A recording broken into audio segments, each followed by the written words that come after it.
Assalamualaikum warahmatullahi wabarakatuh. Perkenalkan, saya Komala Kartika Sari Nasution, SKM MKM, dosen tetap pada program studi Sarjana Kebidanan, Fakultas Sains, Teknologi dan Ilmu Kesehatan, Universitas Bina Bangsa Gibson Penang. Pada kesempatan kali ini, saya ingin menyampaikan terkait mata kuliah yang saya ampu, yang sesuai dengan kepakaran saya, yaitu mata kuliah gizi dalam kesehatan reproduksi. Mata kuliah ini ditujukan untuk mahasiswa semester 3 dengan kode mata kuliah MKWF 1503 yang berbobot 3 SKS. Diselenggarakan selama 16 kali pertemuan dengan rincian 14 kali pertemuan materi dan 2 kali pertemuan masing-masing ujian tengah semester dan ujian akhir semester. Mata kuliah ini membahas terkait konsep materi, yaitu yang pertama terkait nutrisi yang baik bagi wanita sepanjang siklus daur kehidupannya, kemudian gizi pada remaja dan dewasa, selanjutnya ada pengaruh status gizi terhadap kesehatan reproduksi, juga zat gizi pendukung fertilitas. Tidak hanya itu, mata kuliah ini juga akan membahas terkait bagaimana hubungan status gizi dengan menarche dan prinsip diet pada penderita premenstrual syndrome. Pada akhir mata kuliah ini juga mahasiswa akan dibekali dengan teknik atau cara untuk menyusun dan menciptakan sebuah produk gizi dalam kesehatan reproduksi yang dijadikan sebuah bahan untuk edukasi berupa buklet, leaflet ataupun brosur yang itu dihakikan atas nama mahasiswa sendiri. Adapun capaian pembelajaran lulusan atau CPL yang ditetapkan prodi pada mata kuliah ini meliputi ada CPL 3, CPL 6, dan CPL 9. CPL ini telah tertuang dalam RPS yang telah divalidasi oleh Ketua Prodi dan gugus pengawas mutu Prodi. Capaian mata kuliah yang diharapkan antara lain yang pertama ada CPMK 1, CPMK 2, CPMK 3, dan CPMK 4. 3 komponen proses pembelajaran selama proses pembelajaran dilakukan itu meliputi ada delivery, interaction, dan assessment. Untuk delivery, saya memberikan materi sesuai dengan RPS yang dapat diunduh langsung oleh mahasiswa pada sistem portal OpenSimka, serta presentasi interaktif yang langsung dilakukan secara tatap muka untuk mendukung mahasiswa dalam hal pemahamannya. Materi yang saya sampaikan didukung oleh beberapa media pembelajaran berupa video, kuis interaktif seperti Kahoot, Quizizz, Wordle, dan Canva sebagai media pendukungnya. Interaction pada mata kuliah ini melibatkan komunikasi 2 arah antara dosen dan mahasiswa berupa diskusi, tanya jawab, kolaborasi, dan refleksi bersama. Selanjutnya di assessment ataupun sistem penilaian yang saya lakukan dalam mata kuliah ini mencakup asesmen formatif untuk penilaian proses yang dilakukan melalui kuis, tugas proyek individu dan kelompok serta penilaian sikap dan keterampilan sesuai RPS. Selanjutnya asesmen sumatif untuk penilaian akhir berupa UTS dan UAS. Model pembelajaran yang digunakan dalam mata kuliah ini adalah experimental learning dan project-based learning dengan metode presentasi interaktif, demonstrasi, praktik, kolaborasi kelompok, dan respon kreatif. Referensi yang saya gunakan dalam mata kuliah ini ada berupa buku referensi karya saya yang saya tulis sendiri yang sudah diterbitkan, juga ada buku referensi dan beberapa artikel ilmiah lainnya yang bereputasi yang punya nilai kebaharuan agar mahasiswa mampu mengikuti perkembangan ilmu pengetahuan dan teknologi masa kini. Baik, berikut adalah video proses pembelajaran pada mata kuliah gizi dalam kesehatan reproduksi dengan materi pada pertemuan ketiga, yakni pengaruh status gizi terhadap kesehatan reproduksi. Mari kita simak. Assalamualaikum. Waalaikumsalam warahmatullahi wabarakatuh. Oke, baik. Selamat siang semuanya. Siang Ibu. Datang semua nggak nih hari ini? Datang Bu. Alhamdulillah ya. Oke, jadi hari ini seperti janji kita sebelumnya, Ibu masuk dengan materi gizi pada remaja ya. Oke, Ibu mau flashback dulu untuk materi minggu lalu tentang gizi pada anak. Ada yang masih ingat? Masih ya. Jadi kalau masih ingat, terus mungkin masih ada yang ingin ditanyakan, boleh nanti di akhir sesi boleh menanyakan kembali ya. Baik. Pagi ini kita bahas dulu sedikit tentang gizi pada masa remaja. Oke. Kenapa gizi pada remaja menjadi hal yang penting? Ada yang tahu kenapa? Ada yang tahu kenapa gizi pada remaja itu harus benar-benar diperhatikan terutama oleh bidan? Ya, kenapa ya Ibu? Ya. Izin menjawab karena remaja adalah masa pertumbuhan tercepat kedua setelah balita. Dan gizi ini penting untuk pertumbuhan fisik, kematangan organ seksual dan perkembangan otak Ibu. Benar ya. Jadi kenapa penting kita memahami tentang nutrisi yang dibutuhkan remaja? Karena pada remaja menentukan kualitas seperti apa dia nanti pada saat usia dewasa, terutama remaja putri, karena berhubungan dengan berlangsungnya siklus kehidupan, terutama pada remaja putri. Remaja putri yang terjaga nutrisinya sejak dia masih remaja, pada saat dia usia matang untuk menikah dan siap menjadi ibu, dia akan melahirkan calon generasi yang sehat. Nah, disitulah poin pentingnya. Di sini semua jadi ibu kan ya? Iya. Kita jadi bapak di sini. Nah, itu ya. Jadi kalau memang suatu saat kalian punya impian di masa depan ingin membangun keluarga, punya 3 anak yang lucu-lucu, kemudian dapat sehat, terjamin kesehatan masa depan, maka mulailah menjaga kesehatan dari mulai kehamilan, kemudian pada masa anak, mulai selanjutnya dengan pada masa remaja. Nah, dengan apa? Kita mulai dengan hal yang paling sering kita lakukan setiap hari. Apa itu? Melalui asupan nutrisi. Ya, oke, kita bahas.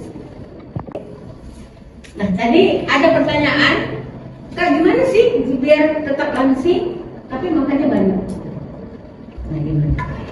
Nah, makanya ayo kita berinovasi. Remaja itu cenderungnya ngomil apa enggak? Bahkan kuantitas ngomilnya itu kadang lebih tinggi daripada kebiasaan makan harian, bener ya? Kenapa? Sambil mikir ngomil, sambil scroll ngomil, sambil lihat-lihat pemandangan ngomil, ya kan? Pokoknya ngunyah. Nah, dari situlah muncul harusnya dari kita sebagai bidan memberikan solusi. Bagaimana sih cara remaja ini kita menyelamatkan kondisi mereka dengan kebiasaan mereka yang kurang baik? Salah satunya apa? Mungkin dengan membuat sebuah inovasi, jajanan yang itu ramah dan sehat. Kemarin ada yang sudah mendaftarkan prototipe, katanya ingin membuat finger food dari yang berbahan daun kelor ya, daun kelor. Nah, itu salah satu inovasi yang bisa dijadikan juga sebagai substitusi terhadap makanan-makanan yang kurang sehat di pasaran. Bisa, dan itu juga menjadi sebuah gebrakan dari kebidanan untuk bagaimana mengedukasi adik remaja. Yuk, kamu itu yang sehat. Adik mau kan suatu saat nanti punya keturunan yang sehat. Kemudian apa? Punya siklus menstruasi yang sesuai, artinya periode setiap bulannya itu teratur, bukan yang 5 bulan sekali. Kemudian apa? Terhindar dari PCOS karena kelebihan minyak dan lemak dalam tubuhnya. Nah, itu jadi sebuah inovasi dari itu. Oke ya. Ada yang bertanya? Sejauh ini ada? Ada? Sudah jelas. Oke ya. Sebelum ke sana kita lihat lagi faktor yang mempengaruhi kebutuhan gizi remaja. Yang pertama tadi ada yang pertama ada aktivitas fisik. Jadi jelas remaja yang cenderung tidak suka beraktivitas fisik pastinya memiliki apa? Memiliki kebutuhan gizi yang berbeda. Nah, ini Ibu contohkan ya. Misal remaja yang kesehariannya belajar dengan remaja mungkin yang tidak belajar, kira-kira yang tidak belajar ini misalnya ke ladang, ya, bertanam bertanam padi atau kebun pisang atau berladang. Kira-kira kebutuhan karbonya sama apa beda? Beda. Kebutuhan proteinnya sama apa beda? Beda. Itu maksudnya. Jadi aktivitas fisik mempengaruhi kebutuhan karbo ataupun nutrisi. Nah, kemudian apa lingkungan? Lalu apa? Ada pengobatan depresi dan kondisi mental. Nah, ini. Jadi apa manfaat pemenuhan gizi pada saat remaja ini? Yang pertama, Konsentrasi belajar. membantu konsentrasi belajar. Nah, sering nih baru jalan 40 menit pembelajaran sudah ada mulai muak, ya kan? Udah sarapan, udah bu, tapi tetap muak. Ada nggak alasan medis di baliknya? Sebenarnya menguap itu fisiologis apa patologis? Fisiologis. Bisa dijelaskan secara sains, secara medis juga bisa. Menguap itu kan karena apa? Karena Kurangnya oksigen. iya, aliran oksigen ke dalam darah kita yang mengalir di otak itu berkurang. Nah, kenapa bisa berkurang? Pengaruhnya kemana? Asupan nutrisi. Bisa jadi apa? Karena mungkin dia mengalami dehidrasi ringan alias kurang minum cairan. Benar. Makanya satu hari kita dianjurkan berapa liter konsumsi air? 2 liter. Jadi ingat itu ya, yang gampang ngomong di sini artinya Kurang minum. salah satunya kurang cairan. Nah, ini dia ya. Oke, nah bisa dilihat. Nah ini dia. Nah, ini badan yang berbeda juga dengan orang itu. Jadi kalau hari ini Hollywood menampilkan perempuan cantik itu seperti Bella Hadid misalnya, yang seperti sudah kerangka berjalan. Apakah pada remaja itu sudah diadopsi sebagai pandangan yang menganggap cantik seperti itu? Sudah pasti. Akibatnya apa? Banyak remaja kita menganut apa? Diet. Masalahnya dietnya sudah keliru. Nah itu diet itu sebenarnya apa sih? Ayo, diet itu sebenarnya apa? Artinya mengurangi karbo. Berarti karbo yang harus dikurangi, makanya diet. Berarti makanya remaja kenapa nggak makan? Ya diet. Kesan karena dalam pikirannya diet itu mengurangi asupan karbo gitu ya. Karbo aja dikurangi. Nah itu dia keliru. Diet itu bukan mengurangi karbo, tapi menyeimbangkan nutrisi. Itu kuncinya. Diet itu artinya menyeimbangkan nutrisi. Artinya apa? Kita tahu kita kebutuhan karbo harian kita berapa, kebutuhan protein harian kita berapa, kebutuhan kalsium harian kita berapa, itu namanya diet. Nah, makanya jadi perempuan itu yang berdaya. Kenapa kita harus berdaya? Kalau kita nggak mampu menghitung kebutuhan gizi, kita bisa melibatkan ini ya ahli nutrisi. Dengan menggunakan apa? Menggunakan sumber daya terutama. Makanya perempuan harus berdaya. Makanya ibu menekankan perempuan harus sehat dan berdaya. Bagaimana caranya agar perempuan menjadi sehat dan berdaya? Maka makanlah yang sehat dan memiliki pendidikan yang baik. Nah, itu kuncinya. Jadi diet dan ekstrim ini nggak ada lagi. Sehingga apa? Memunculkan penyakit mental. Kenapa? Karena melihat persepsi diri terhadap tubuhnya itu yang kurang baik. Kok saya agak bentuk bagian sini ya? Kok pipi saya agak tembem bagian sini ya? Kok hidung saya nggak sepanjang dia ya? Itu persepsi yang tidak baik remaja. Kenapa? Karena melihat contoh yang dilihatnya cantik itu seperti Lisa Blackpink. Masalahnya kan nggak semua orang seperti Lisa Blackpink. Makanya dia mulai melihat dirinya itu nggak cantik. Jadi gimana caranya? Ya udahlah, besok bisa makan nasi, makan sebelah aja. Besok apa? Nggak usah minum air putih biar cepat langsing, biar demam kan cepat langsing. Demam 3 hari langsung langsing, bener ya?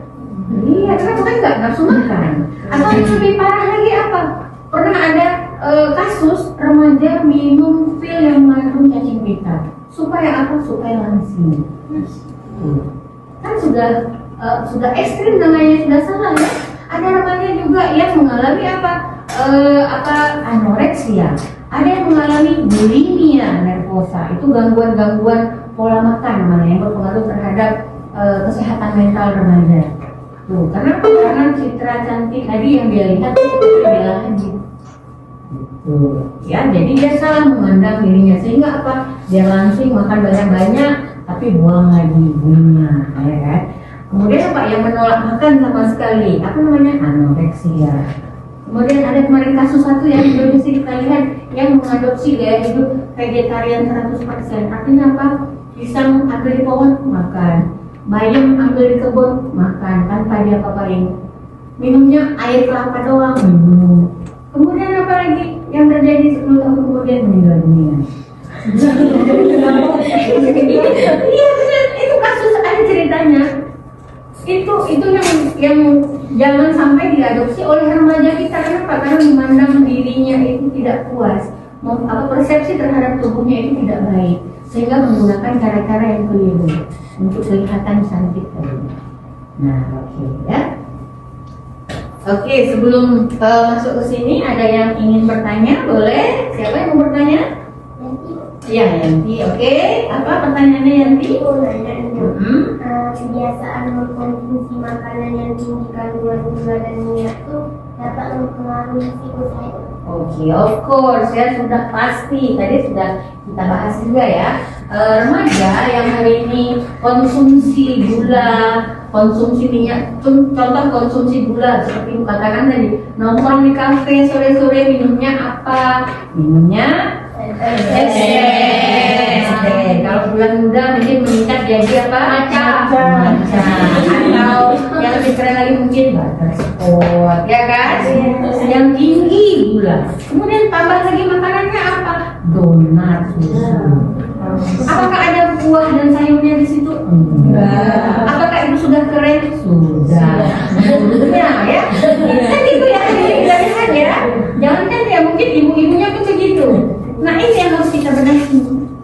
Ya, jadi semua gula, kemudian pulang dia lihat jajanan dekat rumahnya. Ini apa yang bilang? Oh, ada apa biasanya dibeli kalau pulang ke rumah kalian dulu. Kalau pulang dari manapun pulang ke rumah beli jajanan, biasanya jajanannya apa dulu? Gorengan, apalagi ketoprak, ada siomay bakar, siomay yang dibakar, ada ya siomay dibakar. Baksonya dibakar kan semuanya ya. Oh, ada bakso bakar, ada bakso goreng. Minumannya apa? Es teh yang jambreng. Harganya 3.000. Coba kalian pikir dengan logika 3.000 es teh manis. Kira-kira apa itu isinya ya? Pernah nggak mikir sebelum beli?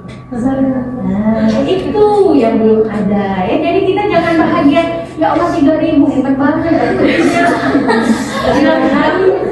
Tapi kita nggak mikir ya dampaknya itu terhadap tubuh kita itu apa?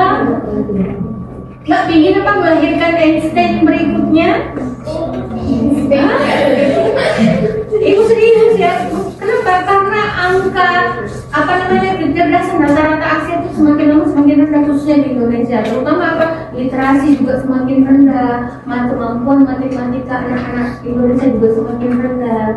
Jadi kita harus mulai dengan apa? Memilih konsumsi yang baik untuk tubuh kita. Kenapa? Karena kita ingin menjadi cikal bakal yang melahirkan generasi yang berkualitas suatu saat nanti. Pengen nggak kalian seperti itu? Kan? Jadi dari sekarang coba kita sedikit-sedikit membenahi apa yang kita makan hari ini. Nah, gitu. Jadi kalau bisa itu buatlah meal plan. You know meal plan? Apa itu meal plan? Iya, perencanaan menu. Ya, jangan hanya rencana menikah, tapi memang juga harus dipersiapkan. Apalagi kalian sudah mau memasuki usia menikah. Nah, jadi sudah harus mulai dari sekarang. Saya ingin nanti menikah, kalau bisa punya keturunan, nggak PCOS, kemudian nggak infertilitas, berarti saya harus punya meal plan yang baik. Saya harus menjaga aset ini, terutama apa? Kesehatan reproduksi, alat-alat reproduksi saya. Nah, itu jadi itu harus ditanamkan sebagai sebuah habit, sebagai sebuah kebiasaan. Nah, oke ya, oke bisa dipahami. Ada lagi yang ingin bertanya? Saya Bu. Iya, oke. Nah, Bu, apa namanya? Natasha. Natasha, oke. Bu, dari nutrisi ini bisa nggak ada dikunci juga untuk meredakan rasa nyeri ketika menstruasi? Oke. Kamu kalau lagi datang periodenya, nyeri hebat di perut ya? Iya Bu, sering nyeri kan gitu Bu. Hmm. Apakah dikunci? Oke, ada yang bertanya sejauh yang dipaparkan, ada yang bertanya boleh.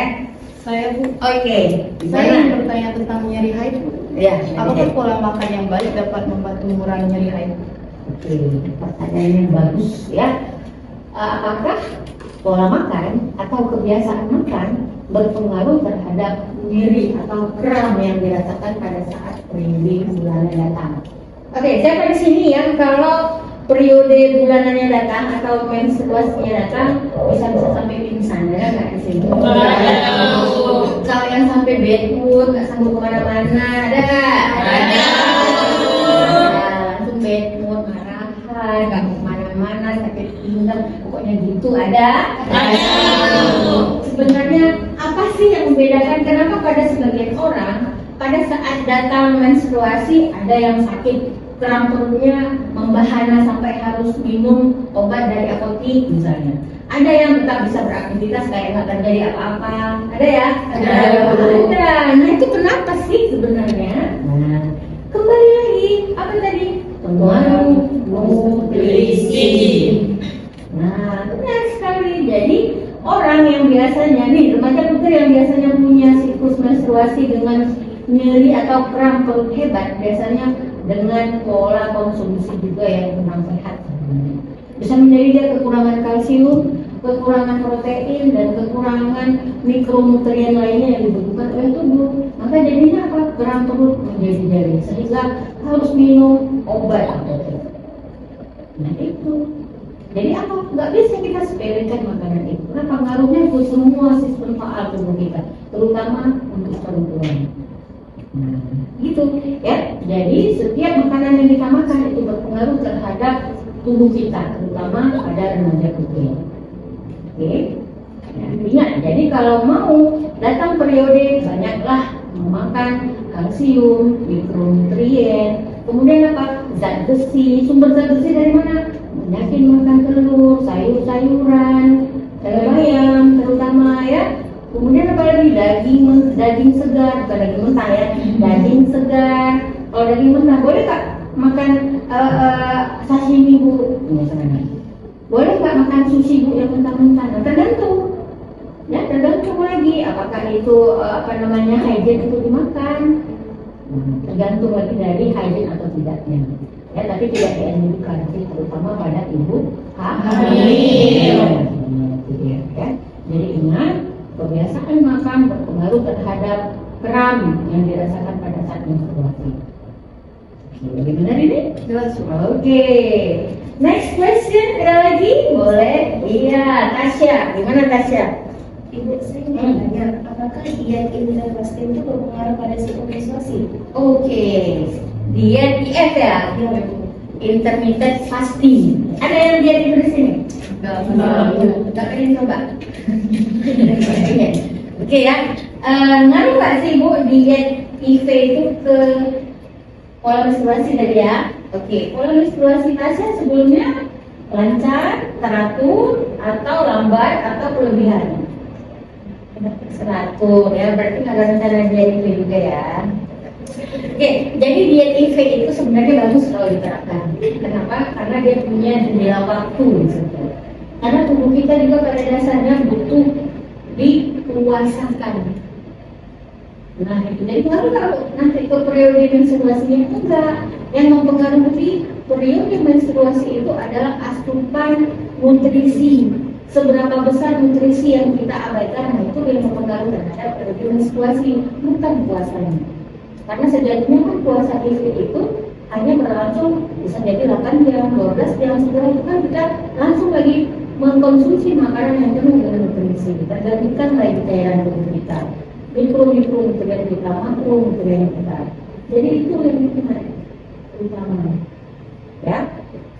menstruasi itu ngaruhnya ke makanan. Jadi pola makan menentukan siklus menstruasi.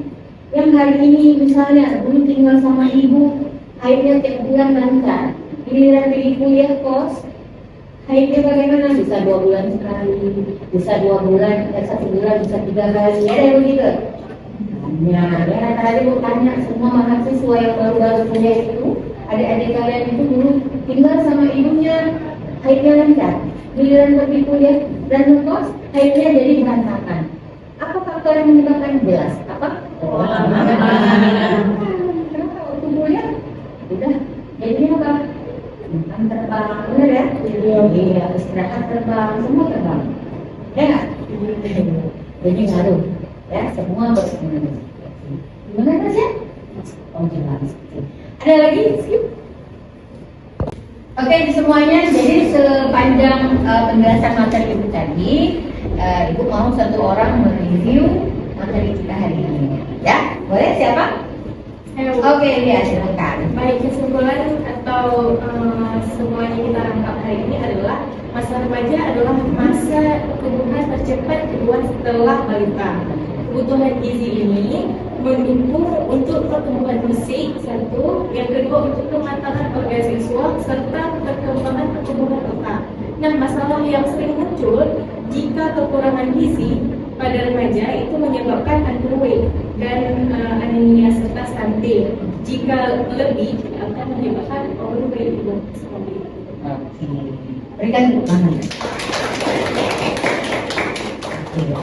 Jadi pembahasan tentang gizi itu tidak berhenti di sini. Apa tugas kita sebagai bidan memastikan kesehatan reproduksi para remaja putri terpenuhi.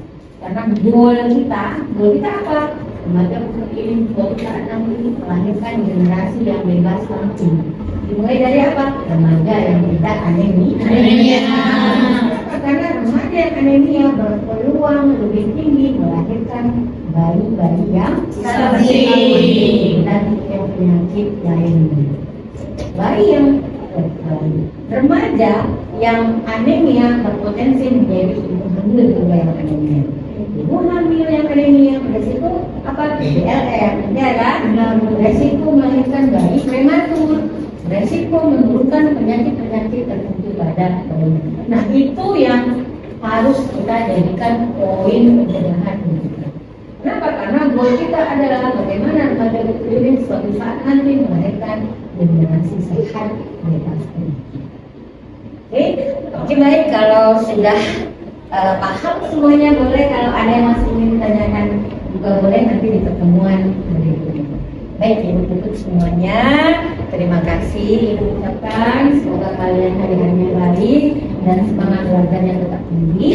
Ibu akhiri. Sekian, terima kasih. Assalamualaikum warahmatullahi wabarakatuh. Waalaikumsalam warahmatullahi wabarakatuh.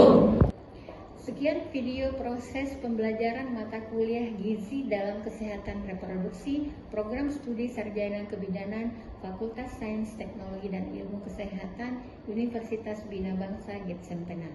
Video ini digunakan sebagai salah satu syarat penyusunan dokumen pernyataan diri dosen dalam unjuk kerja Tridharma Perguruan Tinggi.